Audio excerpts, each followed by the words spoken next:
पलट सकता है high profile Twisha Sharma case. फंदे को लेकर हुआ बड़ा खुलासा, क्या बरी हो जाएंगे आरोपी? मध्य प्रदेश की राजधानी भोपाल का सबसे चर्चित और हाई प्रोफाइल ट्विशा शर्मा मामला एक बेहद चौंकाने वाले मोड़ पर आ चुका है। इस केस की जांच में एक ऐसी बड़ी लापरवाही सामने आई है जिसने पूरा केस पलट दिया है।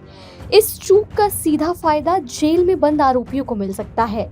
ऐसे में आइए जानते हैं कि आखिर पुलिस से कहां पर इतनी गड़बड़ी हुई और इस पूरे मामले की परत दर परत कहानी क्या है। भोपाल शहर को हिलाकर रख देने वाले ट्विशा शर्मा मौत मामले में सूत्रों के हवाले से बड़ा खुलासा हुआ है।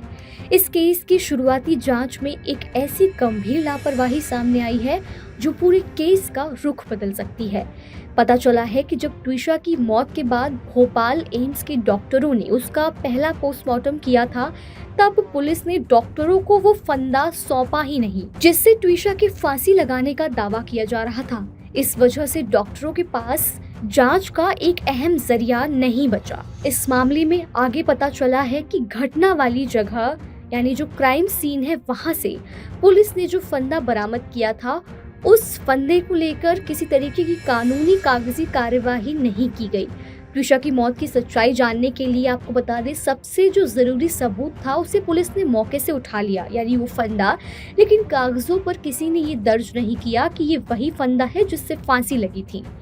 इसका कोई लिखित रिकॉर्ड न होने की वजह से अब माना जा रहा है कि इस भयानक लापरवाही का पूरा फायदा आरोपी पक्ष यानी कि ट्विशा का पति समर्थ और ट्विशा की सास गिरिबाला को मिल सकता है। कुछ लोगों को ये भी शक है कि लापरवाही अनजाने में नहीं बल्कि जानबूझकर की गई है। इस मामले में ट्विशा के मायके वाले पहले दिन से कह रहे हैं कि ट्विशा की मौत सामान्य आत्महत्या नहीं है, बल्कि ये एक बेहद संदिग्ध हत्या का मामला है। शुरुआत से ही पुलिस की जांच पर लगातार सवाल उठ रहे थे, चाहे वो सबूतों को जब्त करने में हुई गलती हो या आरोपी समर्थ की फरारी का मामला। यही वजह है कि पहले इसकी जांच के लिए एसआईटी बनाई गई और बाद में केस देश की सबसे बड़ी एजेंसी सीबीआई को सौंप दिया गया। इस बड़ी लापरवाही पर ट्विशा के वकील अंकुर पांडे का कहना है कि जब मामला अदालत में जाएगा तो सरकारी पक्ष यानी कि प्रोसिक्यूशन का जो केस है वो इसी एक पॉइंट पर ढह जाएगा।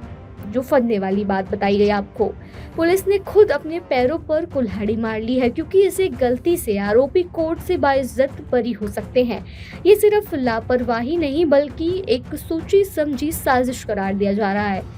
फिलहाल सीबीआई ने कोर्ट से अपनी रिमांड न बढ़ाते हुए ट्विशा के पति समर्थ सिंह और गिरिबाला सिंह को 14 दिनों की न्यायिक हिरासत जेल में भेज दिया है। दूसरी तरफ सीबीआई की पूरी जांच अब इस बात पर टिकी है कि क्या ट्विशा प्रेग्नेंट थी। सूत्रों की माने तो मोबाइल और डिजिटल सबूतों से साफ हो चुका है कि पति और पत्नी यानी समर्थ और ट्विशा के बीच विवाद की जो मुख्य वजह है वो प्रेगनेंसी थी। समर्थ ने ट्विशा पर शक करते हुए पूछा था कि तुम प्रेग्नेंट कैसे हो सकती हो और ये किसका बच्चा है। हालांकि जेल जाने से पहले ट्विशा की सास गिरिबाला सिंह ने मीडिया से कहा था कि प्रेगनेंसी उनके बेटे और बहू का निजी मामला है। सास ने ये भी बताया था कि दोनों ने आपसी रजामंदी से 30 अप्रैल को इस प्रेगनेंसी को टर्मिनेट करवा दिया था। मीडिया रिपोर्ट्स की माने तो जिस दिन ट्विशा की मौत हुई उससे कुछ घंटे पहले ट्विशा और समर्थ दोनों एक ही पार्क में टहलने गए थे। लेकिन हैरान करने वाली बात ये है कि न तो वे दोनों एक दूसरे से मिले और न ही उनके बीच कोई बातचीत हुई। कुछ देर बाद दोनों अलग अलग रास्तों से अपने घर लौट आए। जांच एजेंसियों को दिए बयान में पति समर्थ ने बताया कि 12 मई की सुबह वो जिम गया था और ट्विशा ने घर पर ही योग किया था। उसकी मां पूर्व जज गिरिबाला सिंह कोर्ट चली गई थी और खुद भी काम से वो बाहर चला गया था। दोपहर के बाद ट्विशा पास के ब्यूटी पार्लर गई थी और शाम 6 बजे लौटी।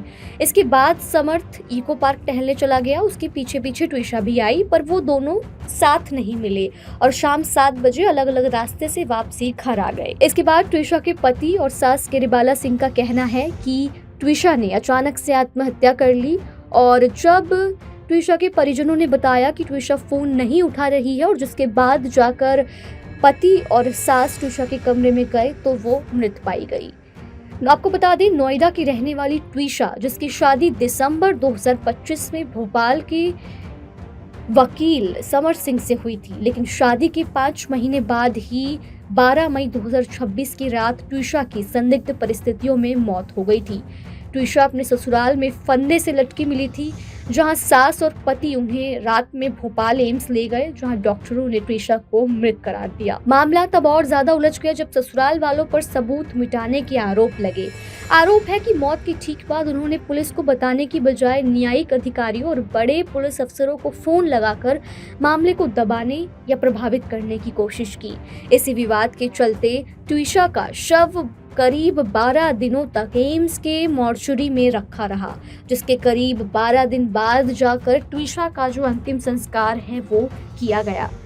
आपको बता दें, साल 2024 में एक डेटिंग ऐप के जरिए ट्विशा और समर्थ की मुलाकात हुई थी। दोनों में प्यार हुआ और दिसंबर 2025 में उन्होंने एक बेहद आलीशान तरीके से शादी रचा ली।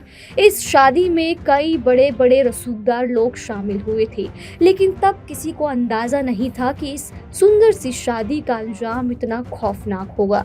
शादी के महज 5 महीने बाद ट्विशा की लाश फंदे पर लटकी मिली, जिसने इस पूरे मामले को एक अनसुलझी पहेली बना दिया। जहां ससुराल पक्ष का दावा है कि ट्विशा डिप्रेशन में थी, उसका इलाज चल रहा था। वहीं ट्विशा के मायके वालों का कहना है कि ये सब झूठ है और उन्होंने पति और सास पर दहेज के लिए प्रताड़ित करने का मामला दर्ज कराया है। मौत के बाद सोशल मीडिया पर कई तरह की चैट लीक हुए, कई तरीके के फोटोज वीडियोस वायरल हुए। समर्थ का फरार होना, फिर खुद सरेंडर करना, फिर सास गरिबाला सिंह पर शिकंजा कसना, इसके बाद क्राइम सीन का रिक्रिएशन होना और दोनों को जेल की हवा खाना। इन सब चीज़ों के बाद अब सीबीआई इस हाई प्रोफाइल मामले की जांच में जुट गई है कि क्या ये मामला वाकई खुदकुशी का है या इसके पीछे कोई गहरी साजिश है। इस पूरे घटनाक्रम को देखकर ये साफ है कि पूर्व जज के परिवार का नाम जुड़ा होने के चलते ये मामला शुरू से हाई प्रोफाइल रहा। लेकिन अब जो सबूतों और फंदे को लेकर पुलिस की भारी लापरवाही सामने आई है, उसने केस को हिलाकर रख दिया है। कानून के जानकारों की माने तो इसे एक बड़ी चूक के चलते सीबीआई के लिए भी कोर्ट में आरोपियों के खिलाफ जुर्म साबित करना एक बड़ी चुनौती बन जाएगी। अब देखना होगा कि देश की सबसे बड़ी जांच एजेंसी इस बिखरे हुए केस को कैसे संभालती है और क्या ट्विशा को इंसाफ मिल पाता है। मामले को लेकर आपकी जो भी राय हो कमेंट करके जरूर बताइए। वीडियो अच्छा लगा हो तो वीडियो को लाइक एंड शेयर जरूर करिए।